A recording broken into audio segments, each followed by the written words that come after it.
యేసులో ఆనందం. ఇది శాశ్వతమైనది. మన ప్రభువును రక్షకుడినైన యేసుక్రీస్తు నామంలో శాంతి టీవీ ప్రేక్షకులకు వందనములు. బ్రదర్ శోభన్ గారిచే పరిశుద్ధాత్మ ప్రేరణతో ప్రారంభించబడిన శాంతి టీవీ ద్వారా ఇప్పటికే అనేక మంది ప్రజలు దీవించబడినారని మేము విశ్వసిస్తున్నాం.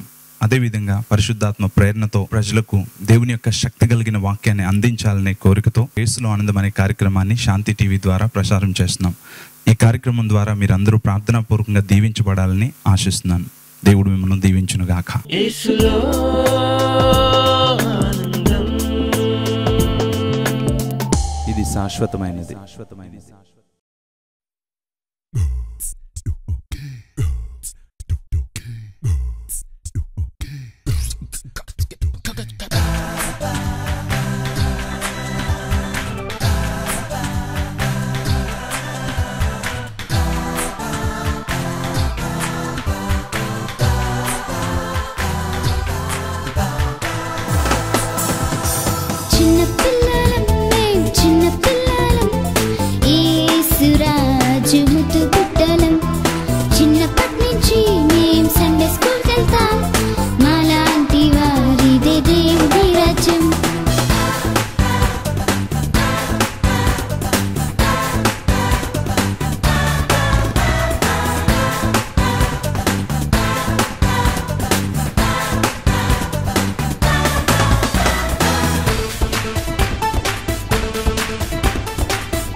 చిన్న తప్పులైన పాపమే అంటాం, అబద్ధాలకు మేం దూరంగా ఉంటాం.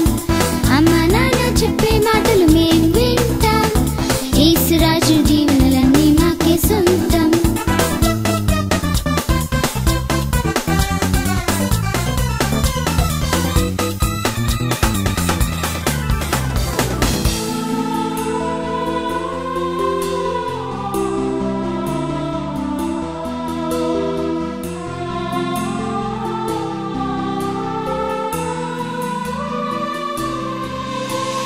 చెడు మాటలాడిన పాపమే అంటాం, చెడ్డవారికి మేం దూరంగా ఉంటాం.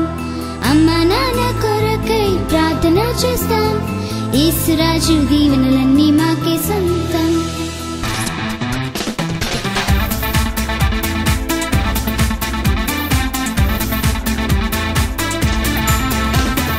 అందరితో మేం స్నేహంగా ఉంటాం, అన్ని వేళలా ఆనందంగా ఉంటాం.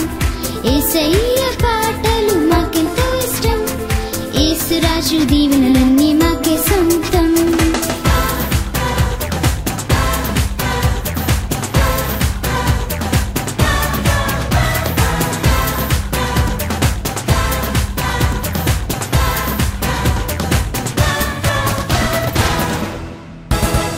యేసులో ఆనందం. ఇది శాశ్వతమైనది.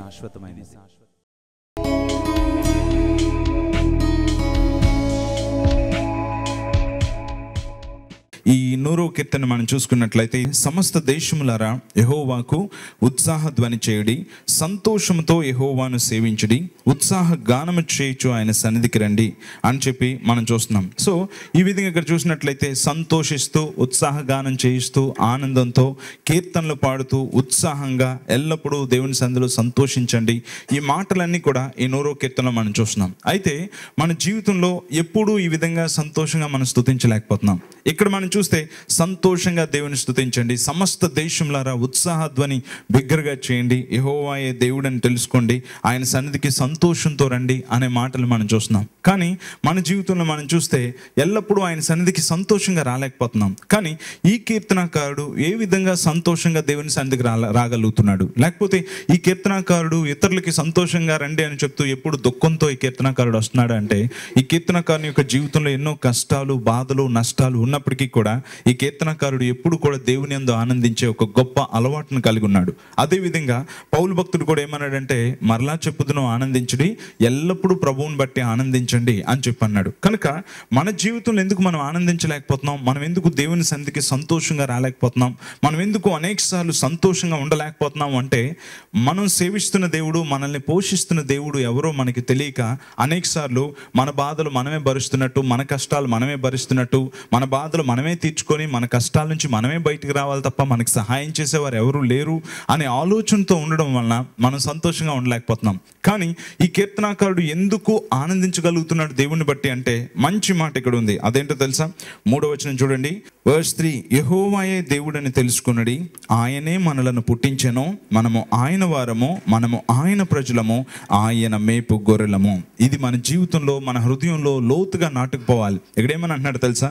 మనము ఆయన వారము, ఆయన ప్రజలము, ఆయనే మనలను పుట్టించెను, ఆయనే మనలను మేపు గొర్రెలము, ఆయన మేపుచున్న గొర్రెలము అని చెప్పి అంటున్నాడు. ఈరోజు మనం ఏమనుకుంటున్నామంటే, మనల్ని మన తల్లిదండ్రులు కన్నారు, మనమే కష్టపడాలి, మనమే మన మేత సిద్ధం చేసుకోవాలి, మన భోజనం మనమే కష్టపడి సిద్ధం చేసుకోవాలి, మనల్ని పోషించుకోవాలంటే మనకి మనమే ఏదో ఒక పని చూసుకోవాలి, ఇలాంటి ఎన్నో ఆలోచనలు కలిగి మనం ఉన్నాం. కానీ కీర్తనకారుడు అటువంటి ఆలోచన కలిగలేదు. నన్ను పోషించేవాడు ఆయనే, నన్ను కన్నవాడు ఆయనే, నన్ను సృష్టించిన వాడు ఆయనే, నా జీవితంలో నా బాగోగులన్నీ చూసుకున్నవాడు ఆయనే. ఆయన ఎటువంటి వాడు? సర్వశక్తిమంతుడైన దేవుడు. కనుకనే మన జీవితంలో ఎంతకాలం అయితే నేను నా బాధలు నేనే చూసుకోవాలి, నా కష్టాలు నేనే చూసుకోవాలి, నా బరువులు నేనే మోసుకోవాలి అని అనుకుంటామో, అంతకాలం కూడా మన ముఖం మీద చిరునవ్వు అనేది ఉండదు. నేనే అన్ని భరించుకోవాలి, నేనే అన్ని తీర్చుకోవాలి అన్నంతకాలం కూడా మన జీవితంలో మనం ఆనందంగా ఉండలేం. కానీ నా బాధలు, నా యొక్క కష్టాలు, నష్టాలు తీర్చే ఒక దేవుడు ఉన్నాడని, ఆయనే నా దేవుడని, ఆయన నా గురించి పట్టించుకుంటున్నాడని మనం అనేకసార్లు ఆలోచించకపోవడం వల్ల ఆనందానికి బదులుగా మన ముఖాల మీద, మన జీవితాల్లోనూ చింత అనేది అలముకుంటుంది. కానీ మనం ఎప్పుడైతే దేవుడు నన్ను పుట్టించాడు అనే అవగాహన కలుగుంటామో, ఆ రోజున తప్పనిసరిగా ఈ చింత నుంచి మనం బయటకు వెళ్ళిపోతాం. అందుకే దేవుడు ఏమన్నాడు తెలుసా? ఆయన మిమ్మల్ని గూర్చి చింతించుచున్నాడు గనుక మీ చింత యావత్తు ఆయన మీద వేయడి. ఎందుకు ఆయన మీద వేయాలి? ఆయన మన తండ్రి అని చెప్పి బైబిల్ గ్రంథం చెప్తుంది. కనుకనే మనం ఆయన మీద మన చింత వేయాలని దేవుని యొక్క వాక్యం చెప్తుంది. కనుక మన జీవితంలో ఆయన మీద చింత వేయలేనప్పుడు మనం పాటలు పాడలేం, మనం ఆనందంగా ఉండలేం. ఎందుకంటే యెషయా గ్రంథం 12వ అధ్యాయం 2వ వచనం మీరు చూసినట్లయితే, ఐజయా చాప్టర్ 12 verse 2, ఆయనే నా కీర్తనకు ఆస్పదము, నేను పాడడానికి, నేను సంతోషంగా ఉండడానికి గల కారణం ఏంటంటే ఆయనే అని చెప్పి అంటున్నాడు. ఈ రోజున మనం సంతోషంగా ఉండలేకపోవడానికి గల కారణం ఏంటో తెలుసా? ఆయన అనేవాడు మన జీవితంలో లేకపోవడం వలన. ఆయన అనేవాడిని పూర్తిగా మన కష్టాల్లో పక్కన పెట్టేస్తున్నాం. ఆయన అనేవాడు అనేక సార్లు అనేక మంది బాధల్లో అసలు కనిపించట్లేదు. అందుకని వారి జీవితంలో చింత, బాధ అనేది మన జీవితంలోకి వస్తుంది. ద్వితీయోపదేశకాండం 32వ అధ్యాయం 6వ వచనం ఒకసారి చూడండి.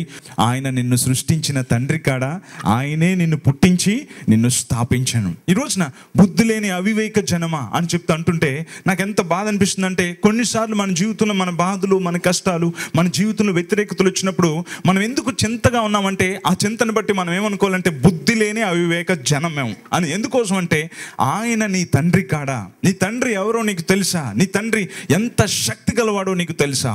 ఆయన నీ తండ్రి కదా, ఆయన నిన్ను పుట్టించి స్థాపించలేదా? 100వ కీర్తనలో ఏమనుంది? ఆయనే మనలను పుట్టించాను, ఆయనే మనలను నిర్మించాను, ఆయనే మనలను మేపుచున్నాడు, మనము ఆయన గొర్రెలము అని చెప్పి దేవుని యొక్క వాక్యం చెప్తుంది. కనుక ఈ రోజున మన జీవితంలో సమస్తానికి ఆయనే ఆధారభూతుడు అని మనం గ్రహించకపోవడం వల్ల మన జీవితంలో మనం సంతోషంగా ఉండలేకపోతున్నాం. కాబట్టి ప్రియమైన సహోదరి సహోదరులారా, ఈ రోజున మనం ఒక మంచి అవగాహనకు రావాలి.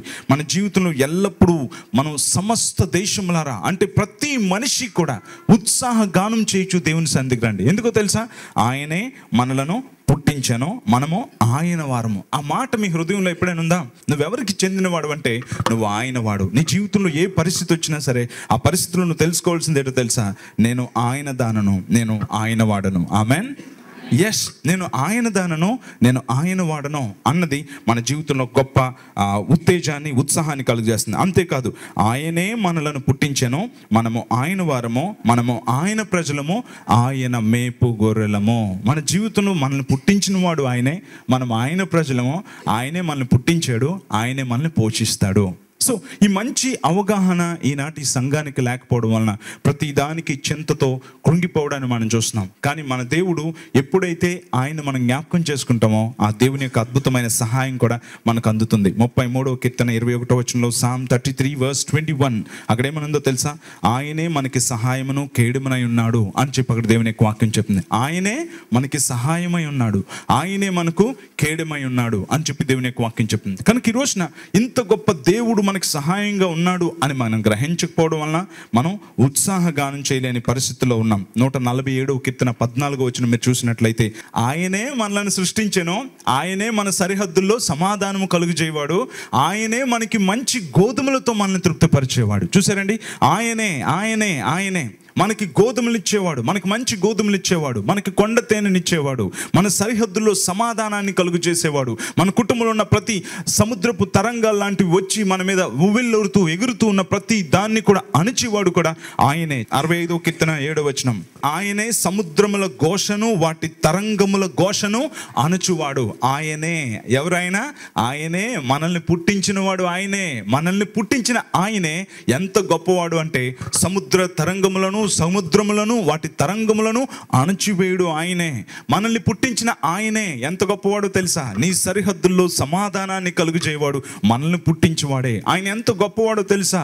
నీకు కొండ తేనెతో తృప్తిపరిచేవాడు, అతి శ్రేష్టమైన గోధుమలు ఇచ్చేవాడు ఆయనే. ఎవరైనా? నిన్ను పుట్టించిన వాడు, నిన్ను సృష్టించిన వాడు, నువ్వు ఎవరి దానవై ఉన్నావో, నువ్వు ఎవరి వాడు అయి ఉన్నావో ఆయనే ఆయనే అని ఈ మాటలన్నీ కూడా ఈరోజు దేవునితో మాట్లాడుతున్నాడు. కనుక ఈరోజు నీ జీవితంలో ఎంత శక్తి కలిగిన దేవుడిని నువ్వు స్వీకరించగలుగుతున్నావా? యెషయా గ్రంథం 40వ అధ్యాయం 29వ వచనాన్ని మీరు చూసినట్లయితే, ఐజయా చాప్టర్ 40:29 అక్కడ ఏమనుందో తెలుసా? సొమ్మసిల్లిన వారికి బలమిచ్చేవాడు ఆయనే అని చెప్పింది. చూసారా? ఎవరైనా? ఎవరు ఈ బలమిచ్చేవాడు తెలుసా? నిన్ను సృష్టించిన వాడు. అందుకే మనము ఆయన వారము, ఆయన ప్రజలము, ఆయన మేపు గొర్రెలము. ఈ రోజున మనకి అవగాహన లేకపోవడం వలన సమస్త దేశంలారా ఉత్సాహగానం చేయడి, సంతోషంతో దేవుని సన్నిధికి రండి అన్న మాటలో మనకి నిరుత్సాహాన్ని, నిరాశని కలుగు చేస్తున్నాయి. ఎందుకు మనం సంతోషంగా ఉండలేకపోతున్నాం? ఎందుకు మనం ఉత్సాహగానం చేయలేకపోతున్నాం అంటే మనల్ని సృష్టించిన వాడు ఎవరో, ఆయన ఎంత గొప్పవాడో, ఆయన మనకేమై ఉన్నాడో, మనం ఆయనకేమై ఉన్నామో మనం గ్రహించకపోవడం వలన మన జీవితంలో అనేక సార్లు నిరాశలోనికి మనం వెళ్ళిపోతున్నాం. ప్రియమైన సహోదరి సహోదరుడా, ఈ రోజున మన జీవితంలో ఒక మంచి అవగాహనకు వద్దాం. మీ చింతలు మీరే మోసేస్తున్నారని అనుకోకండి, మీ కష్టాలు ఎవరు తీరుస్తారని మీరు ఎప్పుడు కూడా అనుకోవద్దు. దేవుడు ఏమని అంటున్నాడు తెలుసా? నేనే మిమ్మల్ని సృష్టించాను, నేనే మిమ్మల్ని పుట్టించాను, నేను మీకు తండ్రిని అని చెప్పి అంటున్నాడు. ఎవరు ఆ తండ్రి? మనల్ని పుట్టించిన తండ్రి ఎవరు? సముద్రాల ఘోషను తరంగాలను అణిచేవాడు, సరిహద్దులు సమాధానం ఇచ్చేవాడు, శత్రువు యొక్క బలాన్ని మాన్పివేసేది వాడు మన దేవుడు. ఆఖరి నిమిషంలో అద్భుతాలు చేసే దేవుడు. ఇంత గొప్ప దేవుడు మనకున్నాడు. కనుక మనం ఉత్సాహంగా దేవుని అందులో సేవించగలుగుతున్నామా? దేవా, నా జీవితంలో ఏ పరిస్థితి వచ్చినా సరే నేను నీ దానను. పరిస్థితి ఏదైనా వచ్చి ఇది ఎలా అని నీతో అన్నదనుకో, నేను ఆయన వాడను, నేను ఆయన దానను, ఆయనే చూసుకుంటాడు. హల్లెలూయా. మన దేవుడు ఎటువంటి వాడండి? యెహోవా ఈరే, ఆయనే చూచుకొనును, ఆయనే చూచుకొనును. మన దేవుడు యెహోవా రాఫా, నేను స్వస్థపరచువాడును నేనే అని చెప్పన్నాడు. ఎవరు ఇంత గొప్ప దేవుడో తెలుసా? నిన్ను పుట్టించినవాడు. బుద్ధి లేని అవివేక జనమా, ఆయన నీకు తండ్రి కాడా? అంత గొప్ప తండ్రిని పెట్టుకొని నువ్వెందుకు అలా నీరసంగా నిరాశగా ఉన్నావు అని చెప్పి భక్తుడు అక్కడ మాట్లాడుతున్నాడు. ఈరోజు నీ జీవితంలో ఇంత గొప్ప తండ్రిని నువ్వు స్వీకరించగలిగే వ్యక్తివైతే నువ్వు నిజంగా ఆనందంగా ఉంటావు. నీ పరిస్థితులన్నింటిలో నువ్వు ఆనందంగా ఉంటావు. ఆ దేవుడు లేడు అనుకున్నప్పుడు నువ్వు ఎలా ఉంటావు తెలుసా? నీరసంగా ఉంటావు. యేసయ్య పడవలోనే ఉన్నాడు, పెద్ద తుఫాన్ వచ్చినప్పుడు ఏం చేశారు వాళ్ళు? ఈ తుఫాన్ని మనమే అణుచుకోవాలి, ఈ తుఫాన్ని మనమే కంట్రోల్ చేసుకోవాలి, ఈ తుఫాన్లో ఈ పడవ మునిగిపోకుండా మనం మునిగిపోకుండా మనమే ట్రయల్ చేసుకోవాలని చెప్పి డొక్కులు మగ్గులు అన్ని పట్టుకొని పడవలోకి వచ్చి నీళ్ళన్నీ కూడా బయటకు తోడేస్తా ఉన్నారు. అందరూ కూడా తోడేసి అందరూ తోడండి అని. ఎంతసేపు తోడితే ప్రయోజనం ఏంటి? మొత్తం నీళ్ళు నిండిపోతానే ఉన్నాయి. అప్పుడు గుర్తొచ్చాడు యేసయ్య. నాయన నీకు చింత లేదా? ఎంత హాయిగా పడుకున్నావు దేవా, ఎలా పడుకున్నావు నాయన అని చెప్పి అక్కడే ఉన్నాడు యేసయ్య. ఆయన పడవ అమరమున నిద్రించుచుండెను అని చెప్పింది. యేసయ్య అక్కడ ఉన్నాడు. అప్పుడు అన్నాడు, బోధకుడా నీకు చింత లేదా? మేము నశించిపోతున్నాం అని చెప్పి అంటున్నాడు. దేవునికి చింత లేదండి చింత. ఏమనుంది? ఆయన మిమ్మల్ని గూర్చి చింతించుచున్నాడు గనక మీ చింత యావత్తు ఆయన మీద వేయండి. సొంత ట్రయల్ చేశారు చాలాసేపు. ఆయన అలాగే పడుకున్నట్టుగా ఉన్నాడు. ఎలా పడుకుని పోతాడు చెప్పండి? ఆయన ఆ తుఫాన్లో ఎవరికైనా నిద్ర పడుతుందా? ఆయన మీద నీళ్లు పడవా? కానీ ఆయన పడుకున్నట్టుగా అలా ఉన్నారు. ఎందుకోసం అంటే వీరు ఎప్పుడైతే ఆయన వైపు చూస్తారో, అప్పుడు వారికి వెలుగు కలుగుతుంది. ఎందుకు? వారు ఆయన తట్టు చూడగా వారికి వెలుగు కలిగెను. ఆయన తట్టు చూడాలి. ఎవరైనా నన్ను పుట్టించిన వాని వైపు నేను చూడాలి. నిన్ను పుట్టించిన వాని వైపు నువ్వు ఎప్పుడు చూడాలి. అప్పుడు నీకు ఆనందం కలుగుతుంది. కనుకనే వారు ప్రయత్నాలన్నీ చేసేప్పుడు యేసయ్య దగ్గరికి వచ్చినప్పుడు యేసయ్య ఏం చేశాడు? ఒక్కసారి గాలిని గద్దించి మొత్తం నిమ్మలత్వాన్ని అక్కడ తీసుకొని వచ్చాడు. కారణం ఏంటంటే ఆయన తట్టు చూశాడు. అప్పుడు ఏమైంది? అక్కడ ప్రశాంతమైన వాతావరణం వచ్చింది. నిన్ను పుట్టించిన వాడి వైపుకి నువ్వు చూడాలి. నిన్ను పుట్టించిన వాడు ఆయనే అనే గ్రహింపు ఎప్పుడు నీ ముందు ఉండాలి. నీ పరిస్థితిని నువ్వే డీల్ చేద్దామని ఎప్పుడు అనుకోవద్దు. నీ పరిస్థితిని నిన్ను పుట్టించిన వాడి చేతిలో ఉందని తెలుసుకొని ఆయన వైపు నువ్వు చూడాలి. ఎందుకంటే ఆయనే మనలను మేపు గొర్రెలము. మనం ఆయన వల్లనే మేపబడుతున్నాం. ఆయన వల్లనే మనం పోషించబడుతున్నాం. మన జీవితంలో ప్రతి అక్కర్ని తీర్చువాడు ఆయనే. నేను అని నేనే చూసుకోవాలని నువ్వు అనుకుంటే నీ జీవితంలో ఎప్పటికీ కూడా నువ్వు బాధతోనూ వేదనతోనే ఉంటావు. కానీ నేను కాదు, నా ప్రభువే అని చెప్పి మనం ఎప్పుడైతే అనుకుంటామో అప్పుడు దావీదు భక్తుని వలె మనం కూడా సంతోషంగా ఉండగలుగుతాం. దావీదు భక్తుడు ఏమన్నాడు? నేను నా దేవుని సహాయం వలన ప్రాకారములను దాటుదును అని చెప్పన్నాడు. దేవుని సహాయం వలన నేను దేన్నైనా దాటుతాను, నా శత్రువుని నేను జయిస్తాను అని గొప్ప అవగాహన కలిగి ఉన్నాడు. ఈ రోజున మన జీవితంలో కూడా ఇటువంటి భక్తుల యొక్క అవగాహనలోకి మనం ఎప్పుడైతే వస్తామో అప్పుడు మనం కూడా ఆనందించగలుగుతాం. అందుకే పౌలు భక్తుడు అన్నాడు గలతీ 2:20లో, ఇక నువ్వు జీవించువాడునో నేను కాదు. నేను ఎలా ఉంటుంది? తెన్నగా నుంచి ఉంటుంది కదా.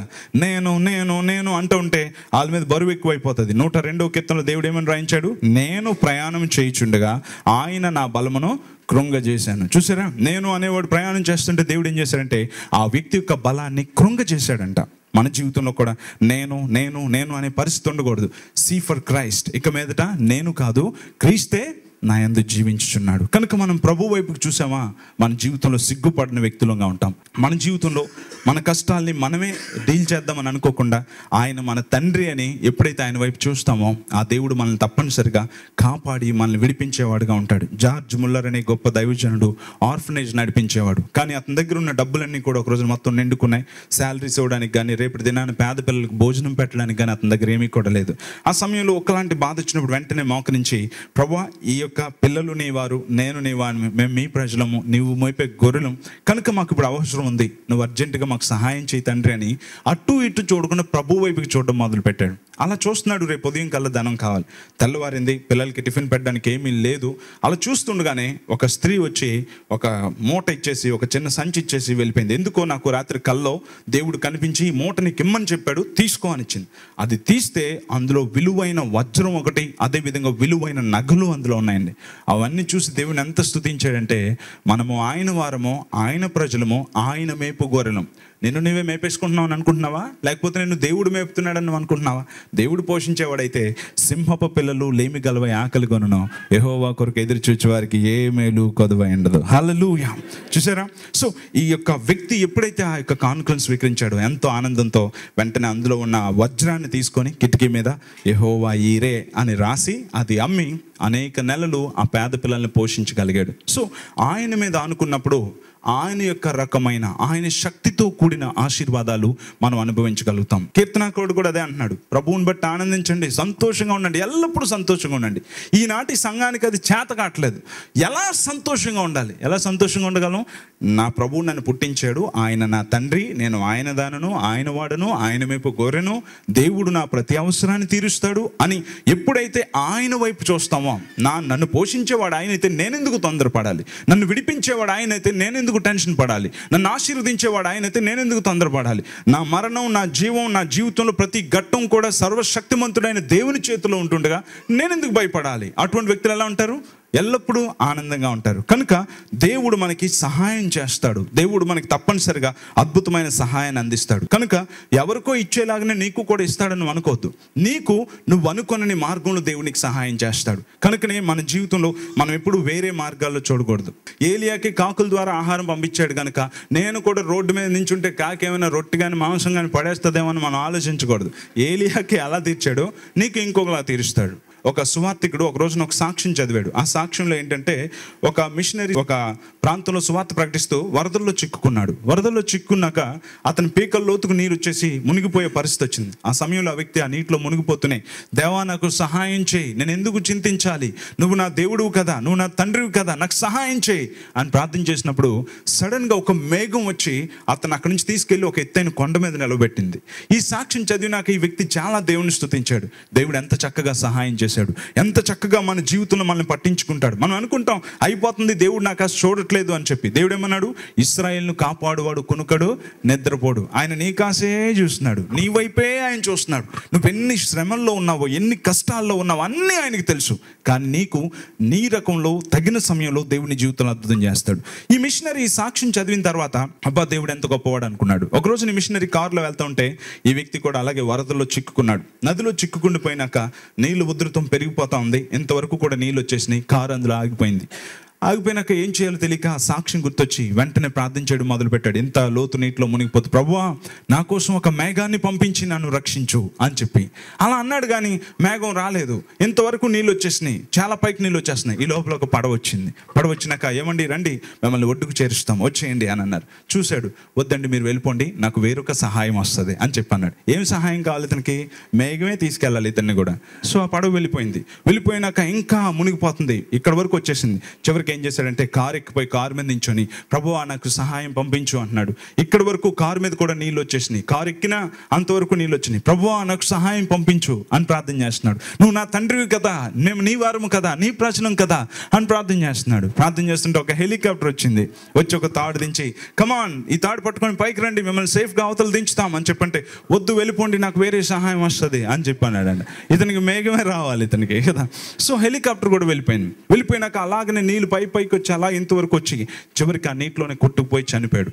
చనిపోయి వెంటనే పరలోకంలోకి వెళ్ళేటప్పటికి మొట్టమొదట భక్తుడైన పేతురు ఎదురయ్యారంట. పేతురు ఎప్పుడైతే ఎదురయ్యాడో వెంటనే ఈ వ్యక్తి చాలా బాధ అనిపించింది. అదేంటండి దేవుడు సహాయం కేయడం అంటారు కదా, నన్ను ఇంత త్వరగా పరలోకాన్ని తీసుకొచ్చారండి, నేను ఎంతో ప్రార్థన చేశాను సహాయం కోసం మేఘం పంపిస్తారని, నాకు ఎందుకు సహాయం పంపించలేదు అన్నట్టు. వెంటనే పేతురు అన్నట్ట అదేంటి ఒక పడవ ఒక హెలికాప్టర్ నీ కోసం పంపించాం కదా అని చెప్పి అన్నాడంట. అంటే ఏంటి అతనికి మేఘమే రావాలి, వాళ్ళకి మేఘం వచ్చింది, నాకు మేఘమే రావాలి కదా. సో అందుకోసం అని చెప్పి దేవుడు ఆపత్కాలంలో నమ్ముకొనదగిన సహాయుడు. రైట్ టైంలో నీకు ఎలా సహాయం చేయాలో అలా చేస్తాడు. నువ్వు తెలుసుకోవాల్సింది ఏంటో తెలుసా? దేవుని దగ్గర నుంచి నాకు తప్పనిసరిగా సహాయం దొరుకుతుంది. ఆమెన్. నీ గుండెల్లో నొప్పి వస్తుందా, నీ కడుపులో నొప్పి వస్తుందా, నీకు వృద్ధాప్యం వస్తుందా, నీ జీవితంలో ప్రతి అప్పు నేను భయపెడుతుందా, జీవితంలో ఏం చేయాలో తెలియక ఇవన్నీ ఎలా అని అంటుందా? ఒకే ఒక్క సమాధానం, నేను ఆయన దానను. హల్లెలూయా. నేను ఆయన వాడను. ఎవరు వాడను? సర్వశక్తిమంతుడైన దేవునికి చెందిన వాడు.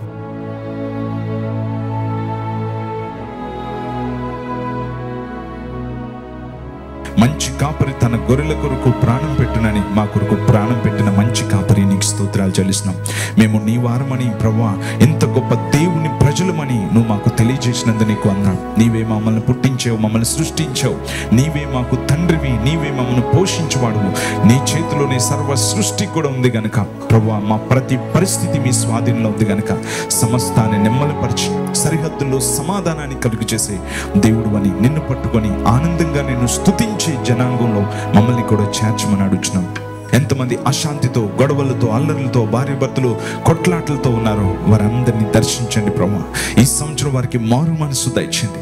రహస్యంగా నీ మందిరానికి రాకుండా స్వేచ్ఛగా నీ మందిరానికి వచ్చే భాగ్యం దయచేయండి ప్రభువా. నిజమైన మార్పు ప్రతి ఒక్కరికి కలుగు చేయమని అడుగుతున్నాం తండ్రి. ఎంతమంది ఆర్థికంగా చితికిపోయిన వారు ఉన్నారో వారిని ఈ సంవత్సరం లేవనెత్తండి ప్రభువా. ఆర్థిక బంధకాల నుంచి విడిపించండి, సమృద్ధితో నింపండి, వారి వ్యాపారాన్ని దీవించండి, పెట్టుబడికి సమృద్ధిని దయచేయండి. ఉద్యోగ ప్రయత్నాల్లో ఉన్న ప్రతి ఒక్కరికి చక్కని ఆలోచన దయచేయండి. మంచి ఉద్యోగాలు వారు సంపాదించుకోగలటకు సాయం చేయండి తండ్రి. ఎంతమంది కాంపిటేటివ్ ఎగ్జామ్స్ రాశారో వారందరికీ గొప్ప విజయాన్ని దయచేయండి. కోర్టు తగాదాల నుంచి విడిపించమని అడుగుతున్నాం తండ్రి. ఎంతమంది వివాహాల కొరకు ఎదురు చూస్తున్నారో ఈ సంవత్సరం నిశ్చితానుసారమైన మంచి క్రైస్తవ వివాహాలు వారికి జరగలటకు సహాయం చేయమని అడుగుతున్నాం. ఎంతమంది దీర్ఘకాలిక రోగాలతో, అనారోగ్యాలతో, ఎవరికి చెప్పుకోలేని సమస్యలతో బాధపడుతున్నారు తండ్రి. ఈ సమయంలో వారందరినీ మీ పాదాల దగ్గర జ్ఞాపకం చేసుకున్నాం. ఇదిగో నాయనా ఇప్పుడు ఈ విశ్వాసంతో ప్రతి శరీరాన్ని తాకుతున్నాం తండ్రి. ప్రతి శరీరంలో ఉన్న ప్రతి అనారోగ్యం మీద యేసు నామాన్ని ప్రకటిస్తున్నాం తండ్రి. నిన్ను స్వస్థపరచు యెహోవాను నేనే, ఇదే యెహోవా వాక్కు అని చెప్పిన దేవా. ప్రతి శరీరంలో ఉన్న ప్రతి రోగాన్ని ఇప్పుడే యేసు నామములో విడిచి పొమ్మని ఆజ్ఞాపిస్తున్నాం తండ్రి.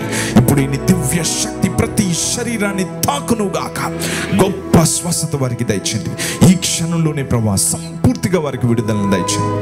ఎంతమంది గర్భఫలం కొరకు ఎదురు చూస్తున్నారు వారి గర్భం యేసు నామములో ఆశీర్వదిస్తున్నాం తండ్రి. చక్కని గర్భఫలాన్ని వారికి దయచేయమని అడుగుచున్నాం. యేసు నామములో అడుగుచున్నాం తండ్రి. ఆమేన్. యేసులో ఆనందం శాశ్వతమైనది. నువ్వు ఎప్పుడు హెచ్చింపబడతావో తెలుసా? నువ్వు ఓర్చుకున్నప్పుడు హెచ్చింపబడతావు. దేవుడు నీ శత్రువు ఎదుట నీకు భోజనాన్ని దేవుడు సిద్ధపరుస్తాడు. ఎవరైతే నిన్ను తొక్కాలని అనుకున్నారో అక్కడే దేవుడు నిన్ను నిలవబెడతాడు. These are the days of Elijah, declaring the word of the Lord. And these are the ఈ అంచు దినాల్లో ఎవరైనా ఏ శ్రమలోనైనా నిలవబడి దేవుని నామాన్ని మహింపరచాలి అని అనుకుంటే వారు తెలుసుకోవాల్సింది ఏంటంటే యేసు నన్ను ప్రేమిస్తున్నాడు. And though these are days of great trials, of famine and darkness and sword, still with a voice in the desert crying, prepare ye the way of the Lord. Behold, ఈ రోజున కూడా దేవుడు ఈ బైబిల్ గ్రంథంలో ధననిధిని పెట్టాడు. ఎవరైతే ఈ Bible గ్రంథాన్ని చదివి ఆ ప్రకారంగా జీవించడానికి ఇష్టపడతారో వారి జీవితంలోనే దేవుడు వర్ధిల్లుట అనేదాన్ని వారి అనుభవంలో ఉంచాలని కోరుకుంటున్నాడు. and out of Zion's hill salvation comes.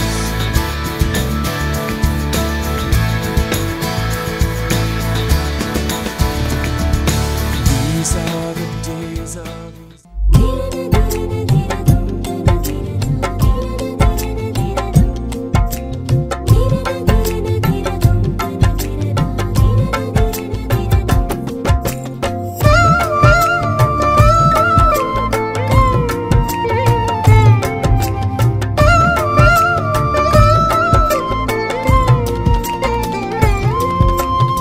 నీవు లేని రోజు అసలు రోజే కాదయా, నీవు లేని బ్రతుకు అసలు బ్రతుకే కాదయా, నీవు లేని రోజు అసలు రోజే కాదయా, నీవు లేని బ్రతుకు అసలు బ్రతుకే కాదయా, నీవే లేకపోతే నేనసలే లేనయ్యా, నీవే లేకపోతే నేనసలే లేనయ్యా, నీవు లేని రోజు అసలు రోజే కాదయా, నీవు లేని బ్రతుకు అసలు బ్రతుకే కాదయా.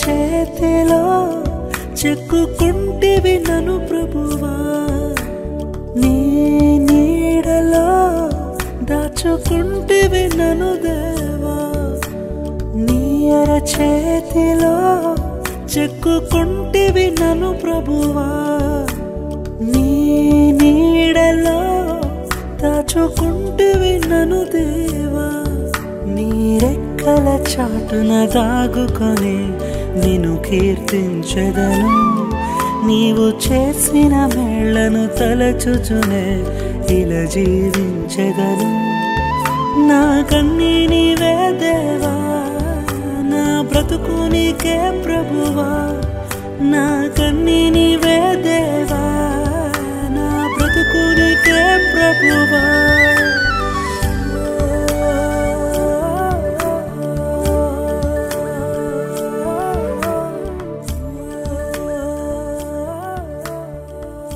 మా క్రొత్త చిరునామా brother Samuel Karmoji miracle centre, plot number 70, door number 10-288-1-3, Visalakshi Nagar, main road, Visakhapatnam 530043.